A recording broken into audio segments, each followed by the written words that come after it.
السلام عليكم ورحمة الله وبركاته بناتي وخواتي متابعيني. وصفتي لهذا اليوم هي كباب الدجاج. راح نسويه بطريقة جدا مضبوطة ويكون سهل للناس اللي ما عندهم فحم أو ما عندهم مكان حتى يشون على الفحم. نبدأ بسم الله. راح نستخدم الصدر والأفخاذ. بالنسبة للجلد راح أرفعه، أكيد ما راح نستخدمه.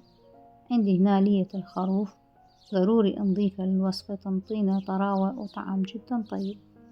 وراح استخدم محضرة الطعام، وإذا كان متوفر عندكم ماكينة اللحم أكيد طبعا تقدرون تستخدمونها. مثل ما لاحظتوا بالفيديو أنا استخدمت الصدر والأفخاذ، وإذا حبيتوا أكيد تقدرون تستخدمون الأفخاذ وحدها أو الصدر وحده، لكن إذا استخدمتوا الاثنين مع بعض أكيد راح تحصلون على نتيجة أفضل وطعم أطيب. بالنسبة لي راح أفرمها أكثر من مرة حتى نحصل على قوام جدا ناعم. مثل ما تلاحظون بالفيديو أنا هنا مستخدمة نفس الكاسة. صار عندي 5 مقادير من اللحم ومقدار 1 من الشحم. بالنسبة للخضار اللي راح أضيفه، راح أضيف الطماطة والبصل. هنا قطعت الطماطة وراح أفرمها وبعدها راح أصفيها. وأثناء ما أحضر باقي المكونات راح أشرح لكم بعض التفاصيل وأنطيكم بعض الملاحظات. الملاحظة الأولى بالنسبة للية، ضروري تضيفونها لا غنى عنها، تنطينا طراوة وطعم جدا طيب للوصفة. الملاحظة الثانية، إذا حبيتوا تشون الكباب على الفحم تضيفون الكرفس أو المعدنوس. نكتفي بالطماطة والبصل. أكيد ما راح أنسى أكتب لكم كل المقادير بصندوق الوصف. عندي هنا الفلفل الأسود والبابريكا والملح والزنجبيل. مثل ما تلاحظون أنا هنا استخدمت الملعقة المتوسطة والملعقة الكبيرة.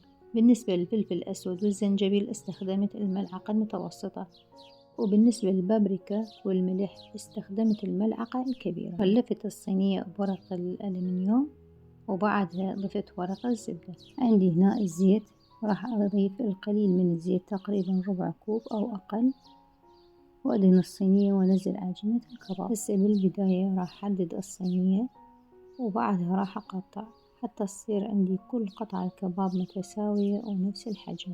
وآخر خطوة راح نسويها، راح أضيف ملعقة متوسطة من البابريكا الحارة وملعقة متوسطة من الملح. راح نضيف العصير الطماطة والبصل وندهن بيه وجه الكباب، وهذا الشيء اختياري. إذا ما حبيت تكون الوصفة حارة لا تضيفون البابريكا الحارة. أما بخصوص الفرن بنات، تشغلون الفرن بالبداية من الأسفل على أعلى درجة، وبعد ما تجهز الصينية تشغلونه من الأعلى. هسه بعد ما جهزت الصينية بنات، عندنا هنا خطوة جدا ضرورية اللي هي الفحم. راح أضيف الفحم، أضيف ملعقة كبيرة من الزيت وأغطيه وأتركه لمدة 10 دقائق أو إلى أن أحضر الطماطم. بالنسبة للفحم ضروري تضيفونه.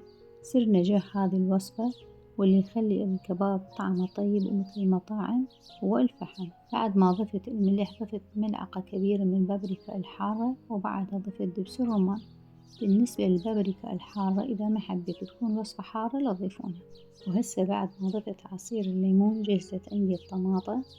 هذه وصفتنا لهذا اليوم، أتمنى تكونون استفاديتوا من هاي الوصفة. أشوفكم بفيديو جديد ووصفة جديدة، في أمان الله.